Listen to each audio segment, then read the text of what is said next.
Hello, hello, hello. Oh, how are you guys doing today? I'm filming this on my phone right now because I wanted to capture a little bit of Boo Radley. Hi, Boo Radley. Hi, honey. You want to say hello to the people? He said, hi, people. Don't worry about me. I'm my own person. You're your own person?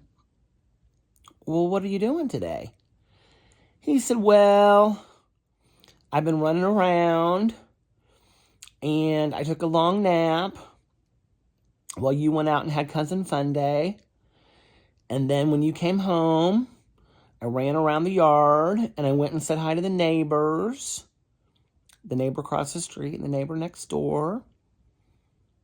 And I said hi to Cousin Caroline.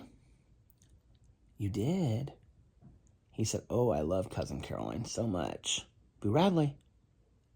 He's not sure if he wants to lay down or not. Booby. Boo. He's stuck. Are you stuck? He said, I'm not stuck. I'm deep in thought right now. What are you doing, huh?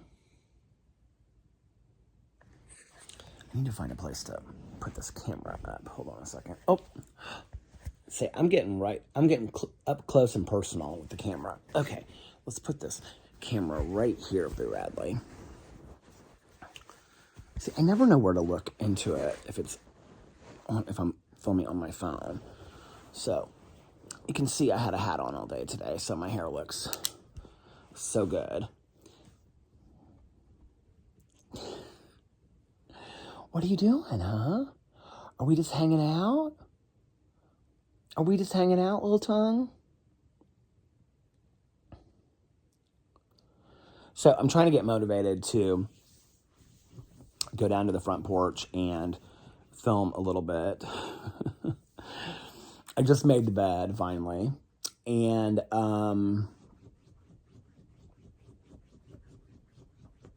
are you doing? Are you making your bed? Huh? Are you making your bed? I really just wanted some footage of Boo Radley because he's being so cute today. Are you hungry for your dinner? No, not yet? He said, I already had my lunch. Don't be forcing it on me.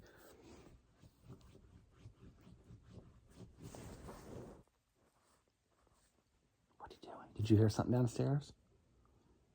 I heard something downstairs too, but I think that's just the refrigerator.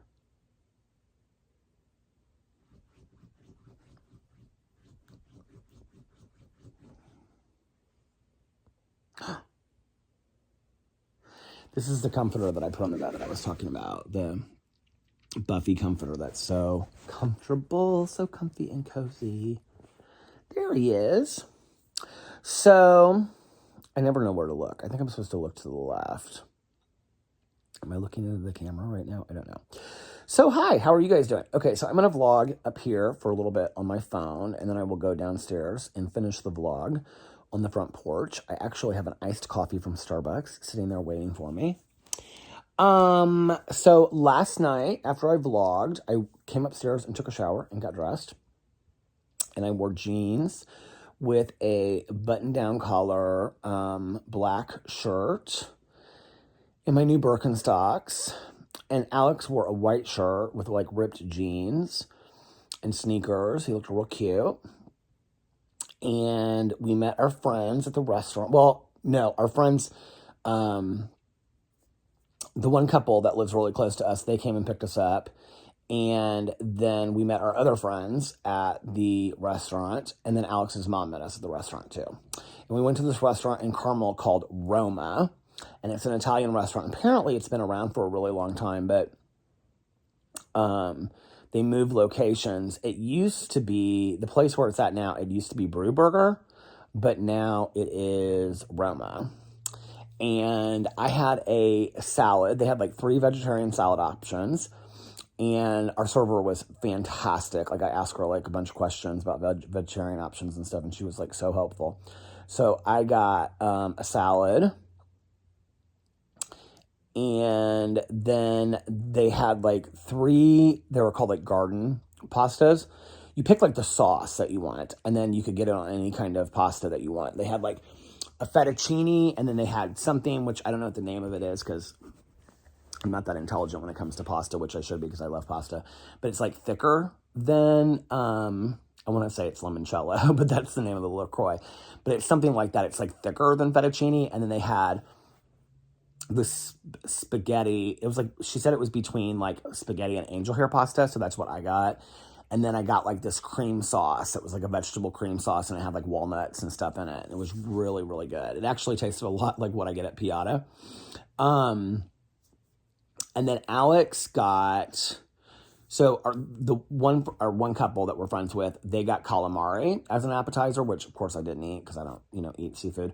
And then Alex got like beef bruschetta. It had like pieces of like steak on like kind of like bruschetta toast.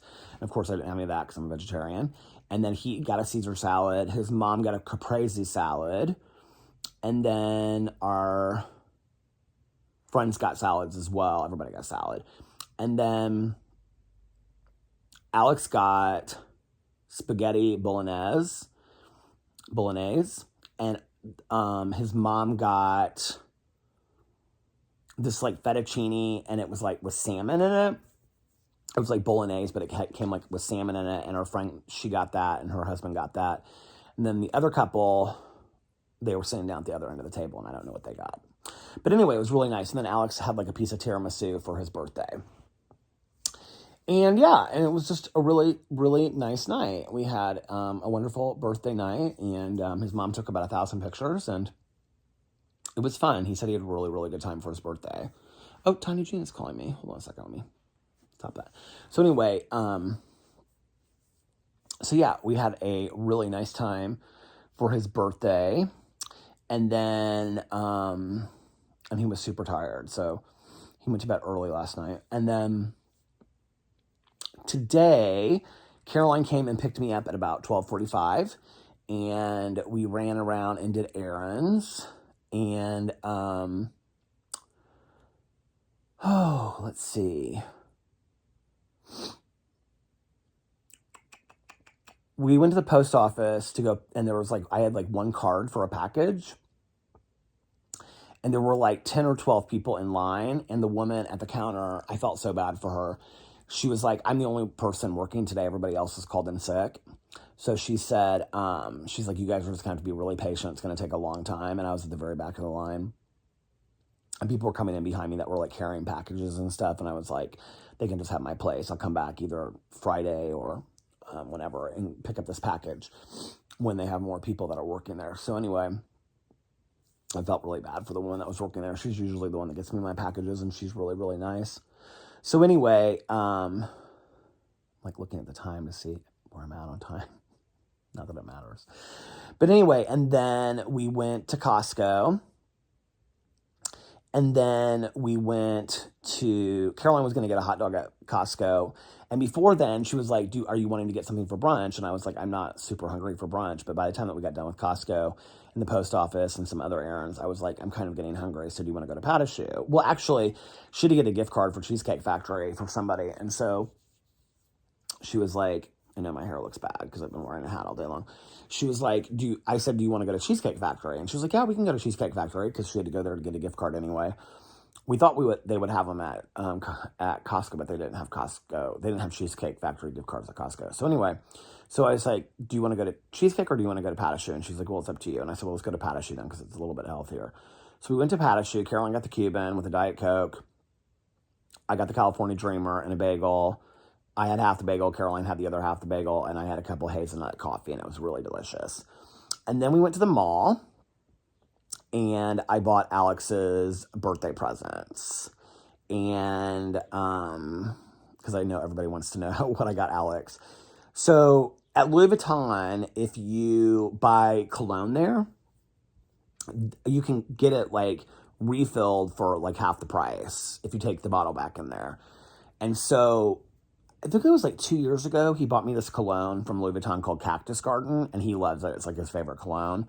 So he'd asked me, he said, will you take it in there and see if they have it, if they have any left, because they discontinued it. And so I went to Louis Vuitton because I really wanted to get him, like he's been wearing a lot of hats lately. And so I wanted to get him like a Louis Vuitton or a Gucci hat. And so we went to Gucci first and looked at their hats. The people there were not super friendly, in all honesty. Not that that really matters, but I looked at watches, but the watches were like super expensive, and I got Alex a watch for, I think, Christmas. And so I was like, I'm not going to get another watch for him right away. And he already has tons of watches anyway, because he's like a watch case. And so, they had like this gray Gucci hat that was like a trucker hat that was real cute. And I was going to get it for him, but I was like, let me go down to Louis. I said to the guys that we got to go down to Phyllis Cologne at Louis Vuitton, which was like 2 stores down. And I said, I might be back to get this hat. So we went down to Louis Vuitton, and this woman that's in there that's always like helps Alex and I when we go in there, she's really, really nice. Like I walked in there, and I hadn't been in Louis Vuitton in like, I don't know, it's been like a long time. I feel like it's been like a year since I've been in there. Close to a year, and like she remembered me as soon as I walked in. She was like, "Oh my God, Peter, how are you?" And I was like, "I don't even know how you remember me." She was so nice. And so I was like, "Well, it's Alex's birthday was yesterday, so I'm like looking for hats." And so she was like, "Well, we don't have a lot of hats, but the hats that we have are kind of like unisex." And so she was like pulling these hats out for me, and I actually found this hat that's like navy blue, and it has LVs all over it, and it's really cute. And it was about the same price as the Gucci hat, and I think he'll like it more. And then I asked her about the cactus garden, and she said, yeah, we actually do have the cactus garden, but we just have a little bit of it left. And she said, let me see if I have enough to like fill your bottle, because I brought the bottle with me. And so she looked, and she's like, oh my God, we have like just enough to fill your bottle. And I was like, oh my God, I'm so happy, because it's discontinued after that. And then a friend of mine had told me about this new Louis Vuitton cologne that just came out that's called like Pacific Rim or something like that. This camera is not like making me look super hot today, but I know that nobody cares about that. We don't care about that, do we, Boo Radley? He can fall asleep so easily. Look at him, little guy. Are you tired, Boo Radley? Are you in your circle? He said, I'm in my circle sleeping, Dad. Isn't he so sweet? So anyway, so I smelled this Pacific Rim cologne. Alex and I tend to share colognes. And so I smelled this I think it's called Pacific Rim. And it kind of smells like peaches.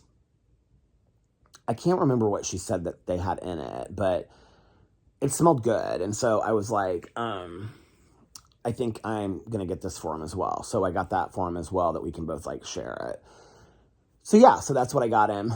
And then I have these sunglasses that I had gotten in Las Vegas that had been out of shape. And so Caroline and I went down to sunglasses. She bought a bathing suit in the mall. It's called Everything But Water or something like that. They had really nice suits in there. So she bought a swimsuit in there that she liked. And then I can't remember where else she went. She went to some other store. And then we went to Sunglass Hut.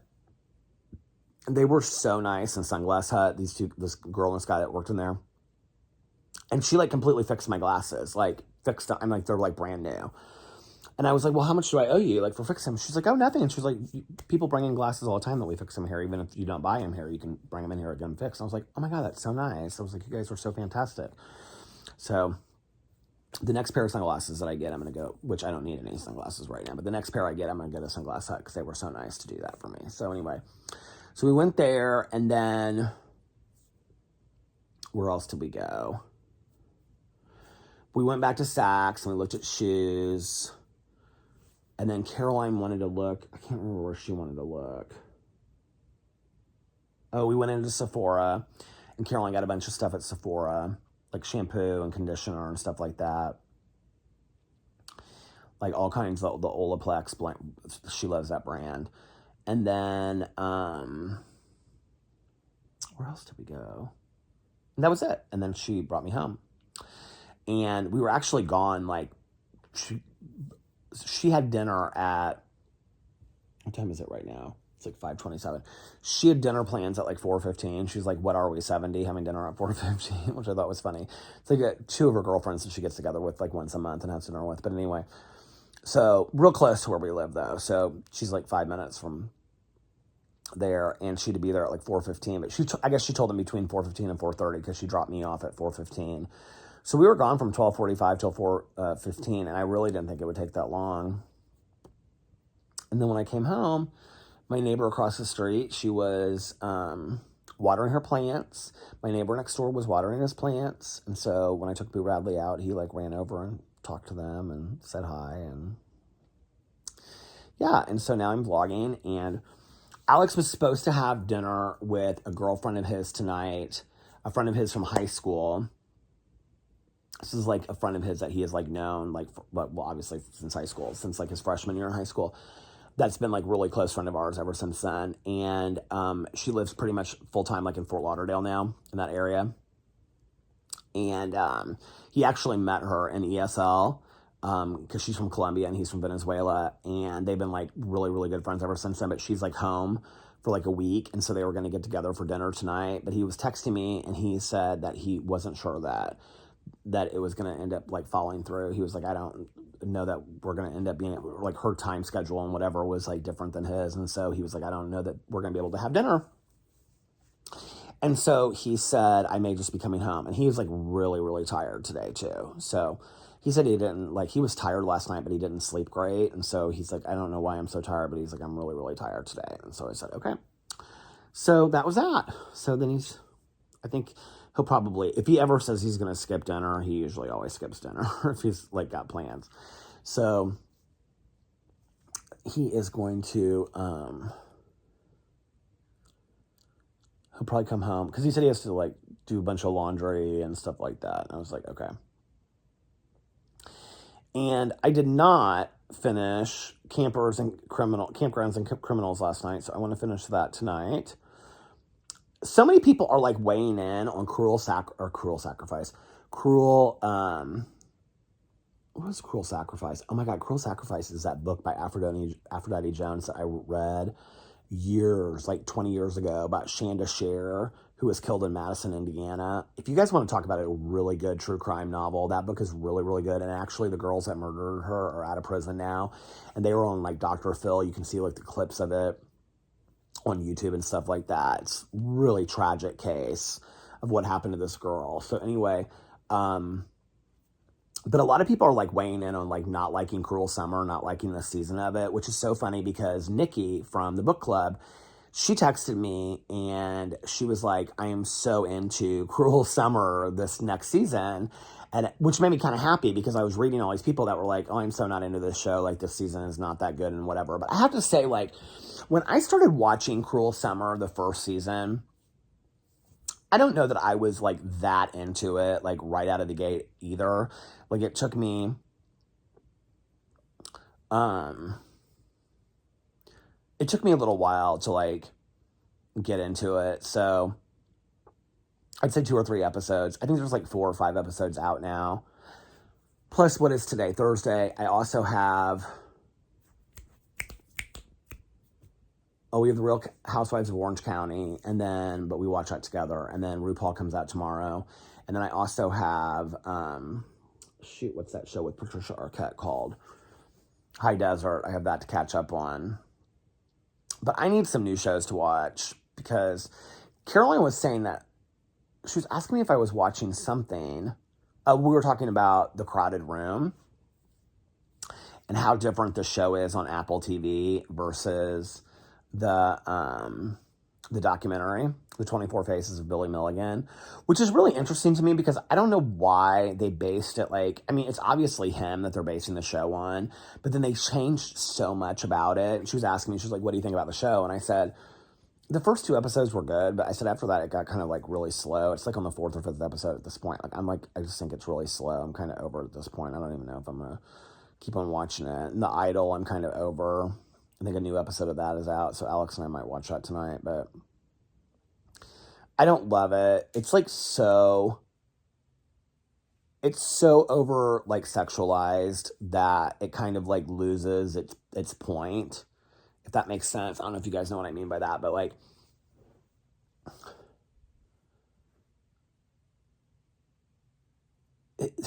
I feel like they were trying to do that to a certain point to kind of like prove a point about the main character, But then it kind of like lost.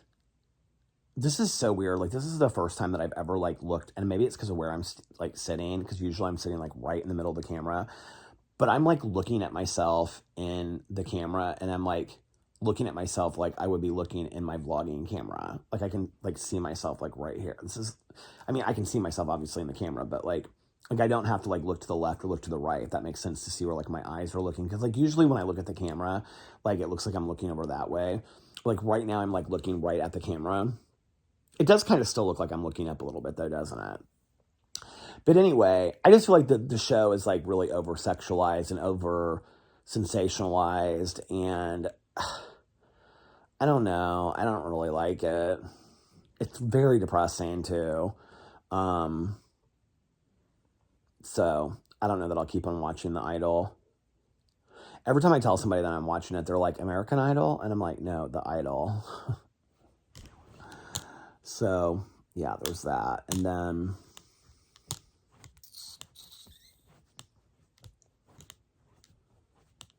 I need to get back to Fear the Walking Dead. I kind of feel like starting to watch Ozark, but there was something else that somebody wanted me to watch. Caroline was asking me if I watched Silo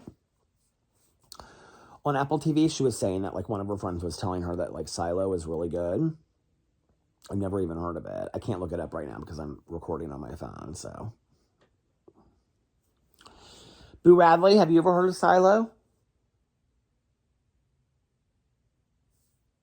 This is how he sleeps in his little circle, and he sleeps this way in between those pillows right there, in between us. Aw, are you stretching out, honey? Are you stretching out, buddy? We could both take naps, couldn't we? We could turn on the fan. Isn't that so sweet? Hi, honey. Aren't pets the best? I love them so much. They just make your life so complete, don't they? Hi.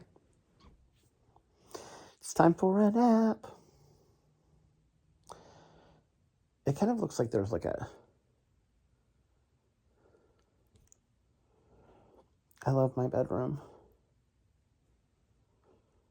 We're going to get new furniture. So with this couch over here, you can see that my husband has like all of his clothes on this couch.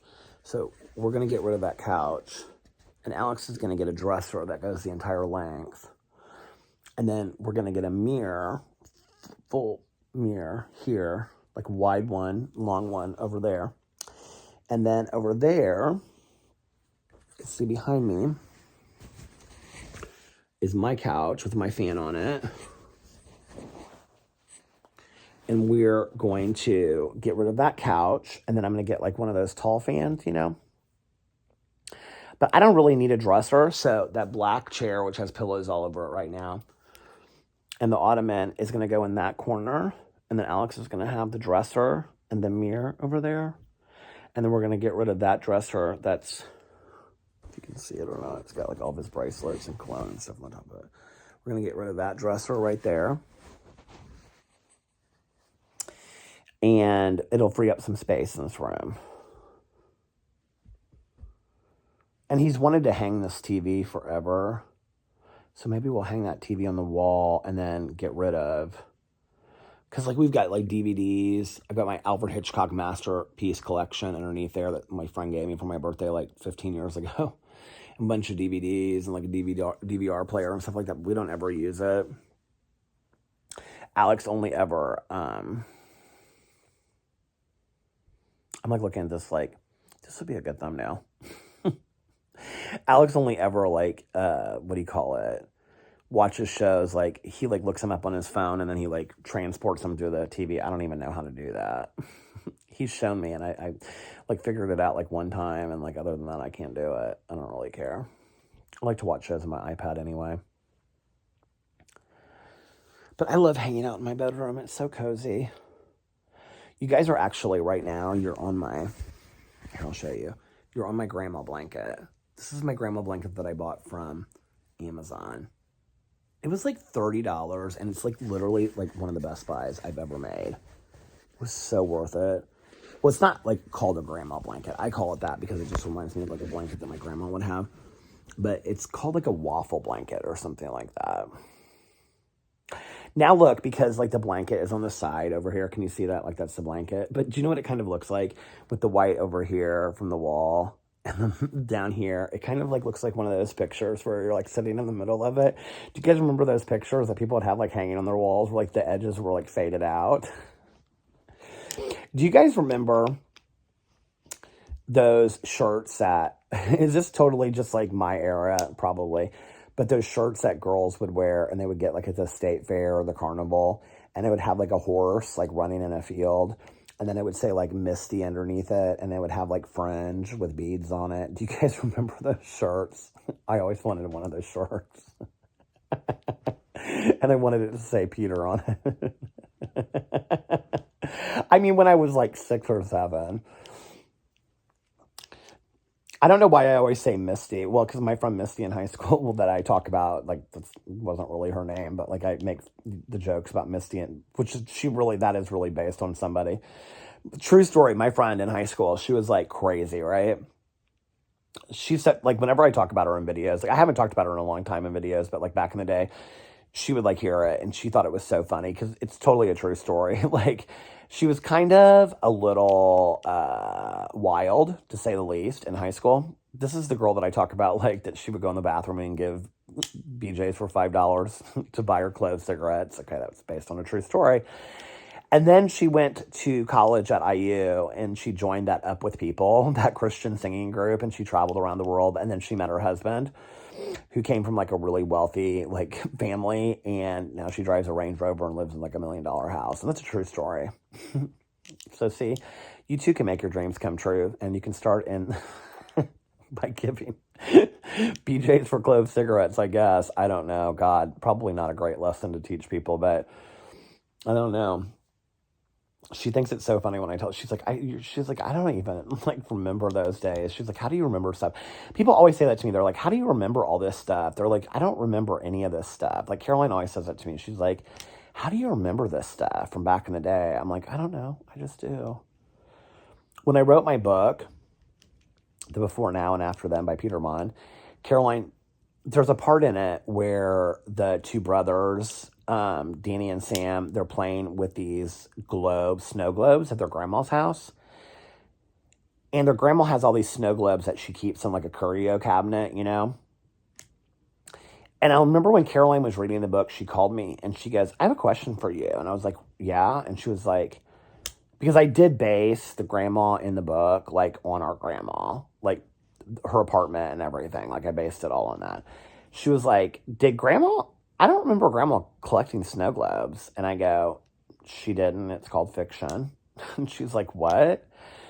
Because I wanted to like, they try to like patch it up and make, so it's like this family that's in like this snow globe, and like they try to patch it up, but like the family just like floats to the top and like nothing's ever the same. It was like an analogy for what happened to their family in the book. And so anyway, Caroline's like, yeah, I don't remember like grandma having snow globes from all over the world, like all of her travels. And I go, well, first of all, grandma never traveled anywhere. Probably because she couldn't. Because, I don't know, because of her time spent in prison. But I said, and second of all, I said, no, that story is all fictional. Like I made it up. She was like, well, I kind of wondered. She's like, but a lot of the rest of it was like, you know, like with the little Cokes and the apple pies and stuff. I said, yep, that's all based on grandma.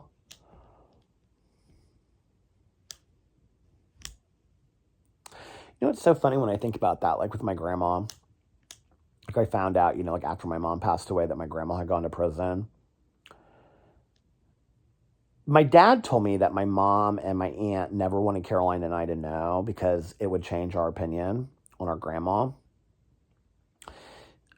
But the reality is that, and I don't condone what she did. I mean, she embezzled money. She embezzled a lot of money. And supposedly to support her daughters because she was a single mother. Whatever, I don't think that's a good excuse. I think, you know, whatever, but she was a hard worker her entire life and everything like that. But like I said, I don't condone anything that she did. But it wouldn't have changed my opinion about her. I mean, like, if at 10 years old, like my mom had sat me down and said, like, grandma went to prison and, it really affected my life. Or even if at like 14, 15, 16, she'd sat me down, like, which would probably be more appropriate to tell me that story maybe, and said, I just want to let you know that, like, this is something we don't really talk about, but like grandma went to prison and it really affected my life, and your aunt and I were in foster care, and it wouldn't have changed my opinion about my grandma, like, at all. Like, I always kind of knew my grandma and my mom and my aunt had a really tough life. Like the difference is that between my mom and my dad was, like, my dad grew up very, very poor. He didn't know his dad until he was 4 years old because his mom, my grandma, got pregnant, and then my grandfather went to Germany for World War II. And so he didn't come back until my dad was 4. My grandfather was a homicide detective in Fort Wayne, Indiana. So he didn't make a lot of money. And he was also kind of a pool shark. And so apparently he, like, spent a lot of money, like, playing pool and stuff like that.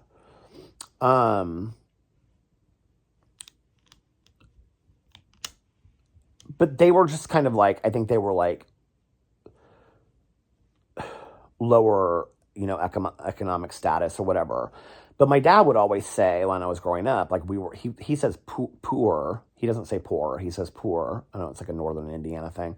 But he would say, we were very, very poor when I was growing up. And he was like, we had an outhouse till I was 21. My dad was born in 1940. Okay, so that means 1961 he had an outhouse. No inside plumbing till he was 21. And my dad waited tables at a sorority house and during school year, and he paved roads in the summer to pay for college. And he was the first member of his family to go to college, and he also got scholarships and stuff.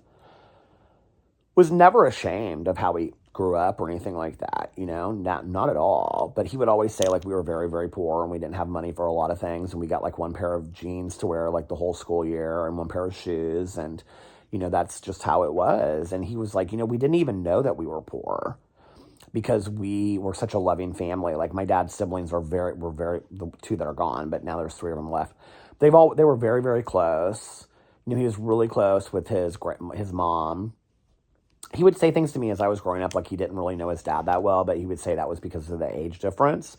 Like, my dad was the youngest of 5 kids. His oldest brother was like old when not old, but he was like 18 or something when my dad was born, or 16 or something like that. So there was like a huge age gap between them. But my dad was always like, we didn't really know that we were poor because we had so much fun. And he was like, we really enjoyed our upbringing. And they would tell all these stories about things that they did and how they, like, got food from the church. And my dad and his family were very, very involved in their neighborhood church that they went to when they were growing up.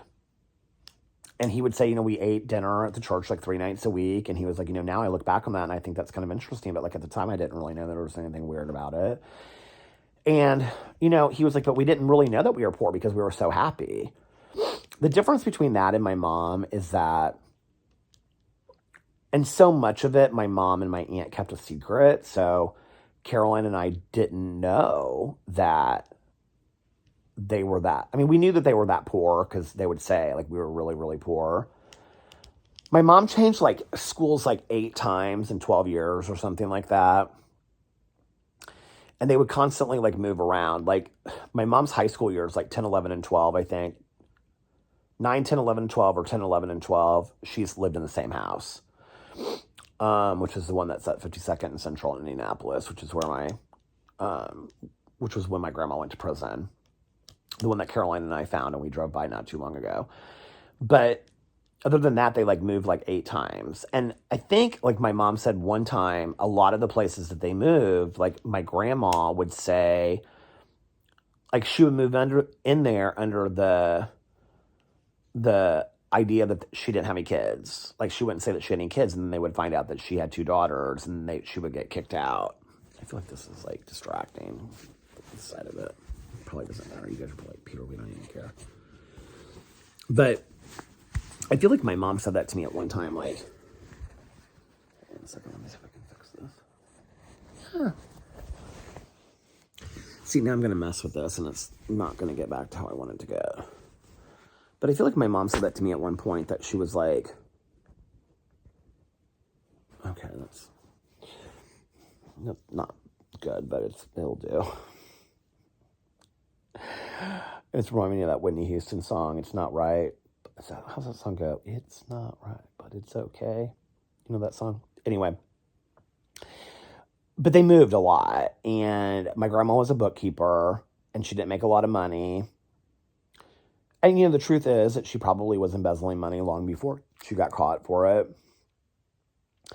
I know that when my mom and my aunt were very, very young, so that was when my mom was like a senior in high school or college or something like that my grandma got in trouble and all that stuff. We can't really piece together the exact dates of it. We can't really figure out everything of like when she got fired, when she got arrested, all that kind. We can't like figure it all out. Carolina have tried so hard, but and people have like sent me court records and stuff, and like even the court records are kind of like you can't really piece together. Like I don't know, it's just difficult. So anyway, but when they were really young, my mom would say they got fostered out to like family members and stuff like that. But my aunt told Caroline, and then she told me later when I asked her about it, she said, we didn't get fostered out, we were in foster care. And I said, what do you mean? And they always called their dad daddy because he died, like they would say mother and daddy. Both of them did. My mom's dad died of lung cancer when she was 4 and my aunt was 6. And then my grandma got remarried when my mom was like 12, I think, 12 or 14, something like that. And so my grandma was like really poor. And so like before that though, my grandfather was a bartender, and I don't think my grandma worked at that time. And so my mom would say, like during the school year, they would live in apartments where we could go to school and stuff like that. But my mom would have been so young, that doesn't make sense. Both my mom and my aunt would have made. But I can remember she would say during the school year, we would live with them. But like in the summers, they would send us off to family members, like foster us out to family members to live. This is not looking great. I know you guys don't care. But anyway, she would say that they would foster us out or send us out to family members. And then we would go, and she would live on her aunt and uncle's farm, and my aunt was not there, and my mom hated it. And she used to talk about my mom, like, that scene in Mommy Dearest where she makes her eat the liver and all that kind of stuff. Like, my mom could not stand somebody like speeding her up to eat or forcing her to eat and stuff like that. And she would say that her uncle used to, like at dinner time, would say, you have to eat everything on your plate and you're going to sit there until you're done. Okay, you're lucky that you have that food to eat. And my mom would like sob, and she would sit there, and like they would force her to sit there till like midnight. I also think that in situation, my mom had a lot of fear. My mom always believed that she had severe abuse, and that my aunt could not protect her from it. And that kind of came out at certain times throughout my mom and my aunt's life, where my mom would ask my aunt questions, and my aunt would kind of shut down. My aunt also had a lot of guilt about not protecting my mom in situations and whatever. I also know that my aunt became my mom's caregiver when my grandma went to prison during the time before my mom was an adult. So anyway, I think that my mom's experience of growing up very poor was very different. Plus, I think my grandma put on this facade that they were not very poor. Like, she tried to like give my aunt and my mom the best of everything. Like, my mom used to say, we had cars and your grandma took the bus to work. And I didn't even think that was like weird in high school. She was like, we both had cars. And she was like, and grandma took the bus to work. Would go down to the bus stop. And she was like, and I never really thought anything about it. And, she was like, or they shared a car or something like that. I don't know. But she was like, I just look back on that and she was like, I feel so bad, like I didn't even really realize it. And I can remember saying to my mom, well, why did grandma like let you do that? And she'd say, oh, she'd just say that she didn't really like to drive and whatever, which is so funny because I can remember my grandma, she had like one of those like real boxy cars, those like old fashioned cars. And my grandma was so short, she shrunk from osteoporosis. My mom always said that it was because she didn't drink her milk. My mom would always be like, you have to drink your milk because if you don't drink your milk, you're going to end up short like your grandma. She was 4'10" when she passed away, and she was 5 foot her whole life, and then she shrunk because she didn't drink her milk and she had osteoporosis. Anyway, my grandma used to sit on 2 phone books in her car, and she smoked like a chimney. Salem lights. And she used a Zippo lighter. Carolyn and I still remember that. She had like this pocketbook, like one of those old school pocketbooks, like the magnet, that like closes it in the middle of it. I loved my grandma.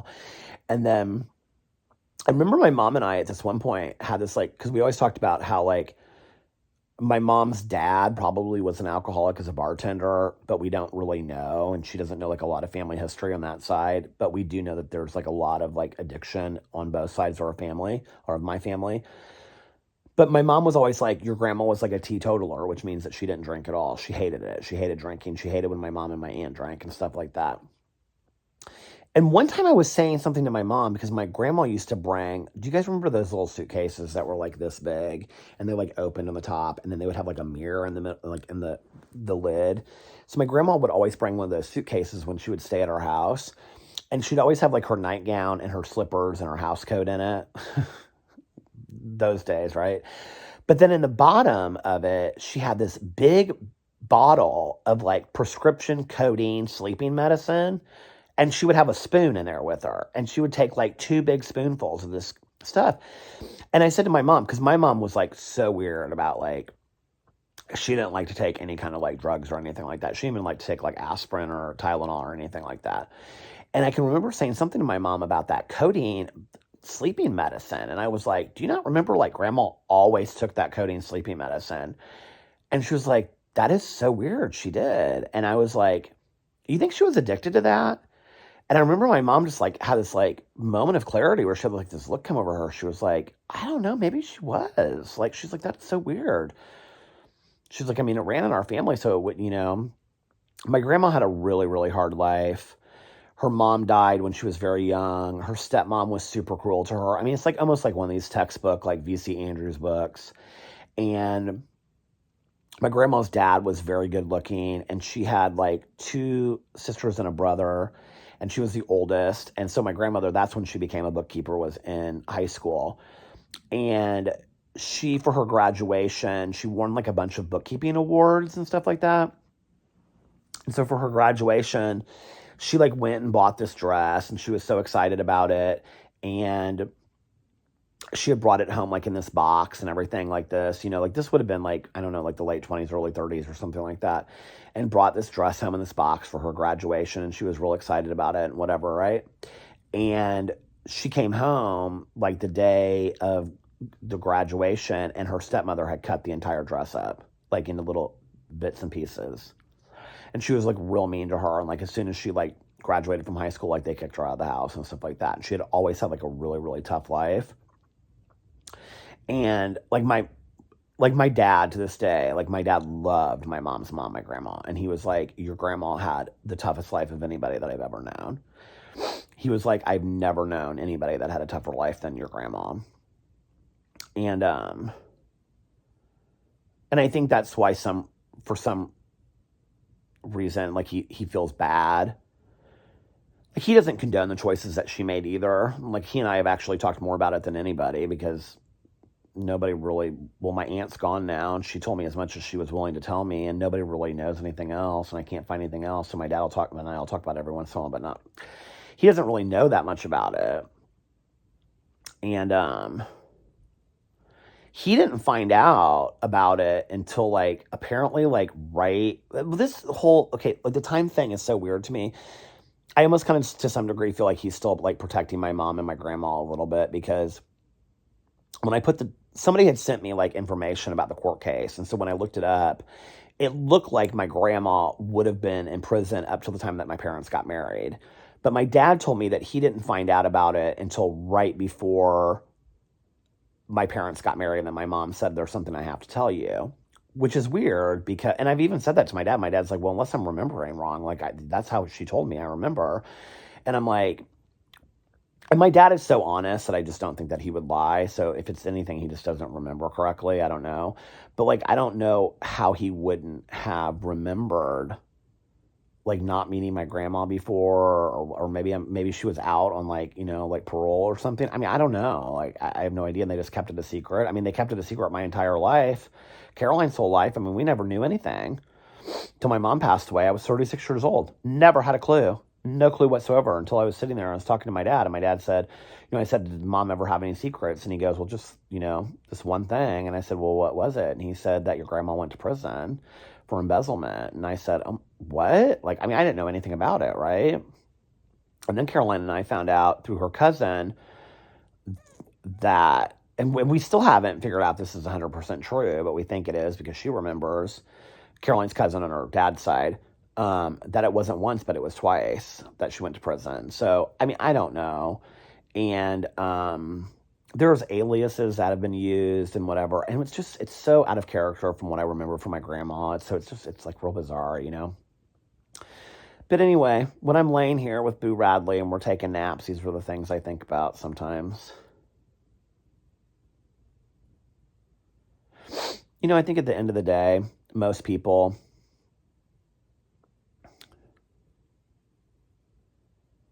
I'm not, like I said, I'm not excusing anything, but I think people are people and people just do the best that they can do. I think my grandma wanted to provide the best life that she could for my mom and my aunt. So she decided to do something that was illegal and she paid the price for it. I think my mom and my aunt were ashamed and embarrassed of it and didn't want us to think horribly of my grandma, and so they never told us.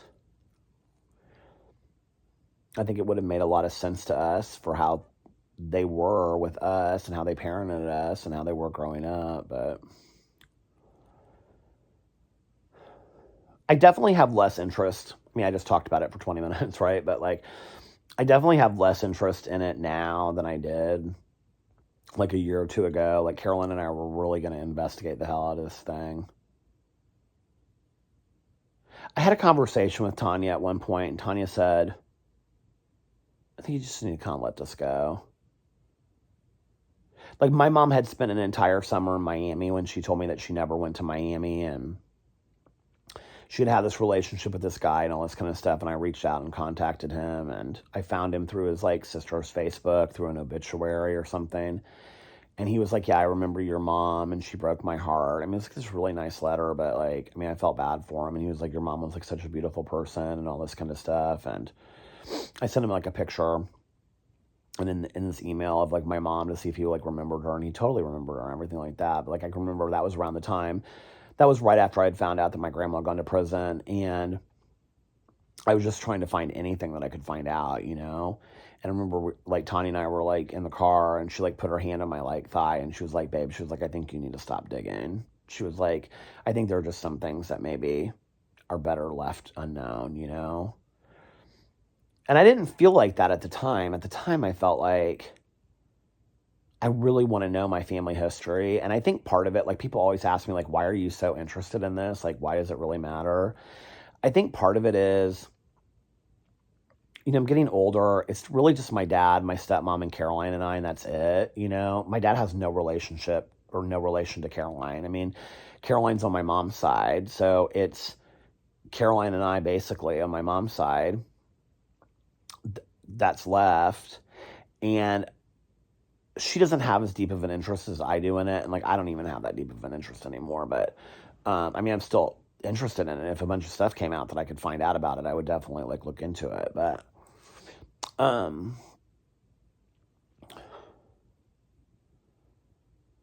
I think, like, part of it at that time was that I felt, like, so much loss from my mom and so much disconnect from my family, having, like, lost my aunt and stuff around that same time.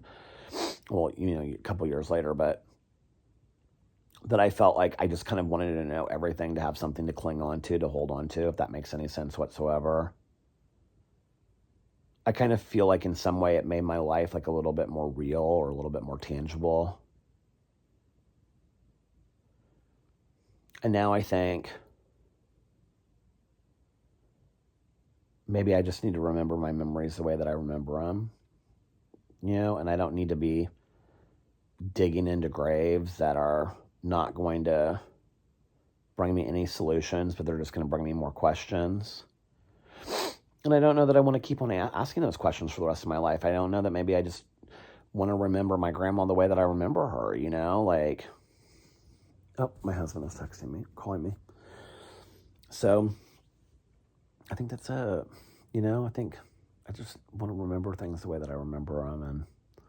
And maybe that's for the best. I don't know. Maybe down the road I'll get interested in it again. Maybe I'll make another video where Caroline and I are going to do a deep investigation, film a documentary. I thought that sounded real fun for a while, I'm not saying that I would completely rule it out, but today I don't know that I feel the need to have those questions, if that makes sense. I feel like I have a lot of peace of mind and serenity when it comes to the family stuff. I can't see what he's texting me, he said. Oh, he's on his way home, is what he said, so he must be skipping dinner. But anyway, so yeah. I miss them. It's funny because Caroline said to me a long time ago, and then she said it not too long ago, she said, don't you just wish we could have like one more day with my mom and your mom and grandma, like all of us together again? Which is so funny because like our holidays and stuff were always kind of crazy hectic. Well, when my grandma was still alive, my mom and my aunt were, like still heavy drinkers. And so holidays were always kind of crazy. And then my grandma hated that they drank. And so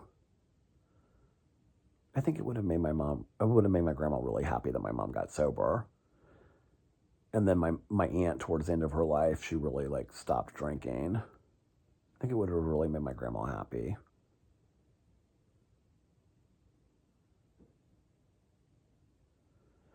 This is just totally stream of conscious thinking today that I'm doing, just laying here in bed, relaxing, which is really kind of nice. And this is a different kind of vlog than I usually do. So thank you for listening to me. But I just have to say, like, in thinking about that, isn't it so funny that, like, my grandma took such issue for years and years and years with my mom and my aunt's drinking. And then not long after my grandma was gone, my mom got sober and my aunt stopped drinking. What are you doing, huh? Like, isn't that so weird? Like, we ask people for what we need and what we want.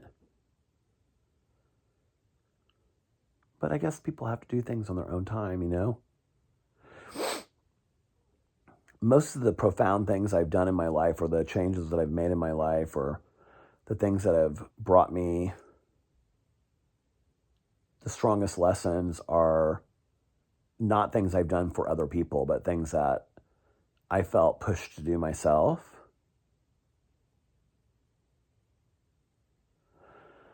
So I guess it only makes sense that they wouldn't have done that for my grandma, And now thinking back on it, I can remember my grandma and my mom saying things like, oh, your grandma hates it when we drank. Like, she hates it so much. But I don't ever remember her saying things like, so I think I'm going to quit, or I'm thinking about quitting, or whatever. But I do remember my mom when I was younger saying things like, oh, I woke up and I feel like, not when I was like 6, but I do remember being at my dad's house and like calling my mom and her being drunk, and like the next day her calling me and apologizing for it and being like, I'm so sorry. Like, mom never wanted to, talk to you that way on the phone. And I'm so sorry. I don't want you to worry about me and whatever.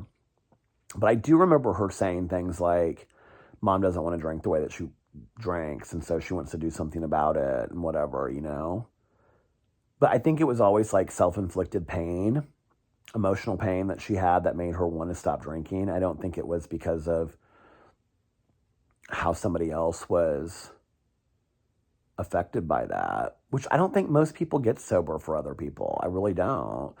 I think, well, that's not true. I do think that a lot of people get sober to save their marriages or for their kids. I think that's what gets them through the door. But I don't think that that ultimately is what keeps them inside. You know, I think when you realize that you're repairing relationships and cleaning up the wreckage of your past, like that brings along the peace and the serenity. I don't know. I was resentful for a really long time because I felt like if my mom couldn't get sober because of me, then what was the point? You know, like wasn't I enough to get sober for? But I know today the power of addiction is so strong.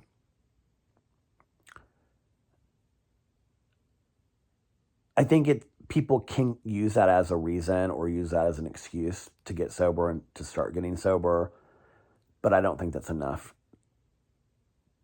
to keep people going. I think they have to do it because they want to stay sober, you know? I don't even know what I'm talking about in this vlog. This vlog has been all over the place. And I was going to go down to the front porch, and I am going to go down the front porch to drink my iced coffee while my husband pulls into the driveway. But I think I'm going to get off here now. So, although I could literally go over there and turn on the fan and take a nap with my little Boo Radley. So, thank you guys for watching this completely unusual vlog today. That's me laying in bed just talking about completely random stuff, and this was kind of fun to do something different. I feel like I'm kind of almost whispering though. Anyway, thank you guys for watching. I appreciate it. And if you're falling asleep and you're like listening to this as you go to bed, or you're falling asleep in bed, it's kind of like we're like having a sleepover tonight, isn't it? That's kind of fun. So anyway, if nobody else has told you this today, oh, wait. I hope that you guys are having a magically amazing Thursday. And if nobody else has told you this today, look at my one hair over here that's like sticking straight up. If nobody else has told you this today, I love you. And remember these 3 very important things. 4, because Boo Radley loves you, is one of them. Boo Radley, do you love the people? He said, oh my God, I love the people so much. 1, you can start your day whenever you want, or your week if you need to. 2, practice random acts of kindness, but shh, don't tell anyone. And 3, most importantly, make sure that you reach out to somebody and let them know how much they mean to you. Like I always say, you might be putting a smile on their face, you might be changing their day for the better, you might be making them happier. You don't know, you might just be filling them up with joy. And also be kinder to one another, love one another a little bit more. Did somebody just wake up? And most importantly, Boo Radley, what? Be kinder and love yourselves a little bit more, because it all starts with you. That's right, Boo. And we love you guys so much, and we will see you tomorrow. Bye. Love ya.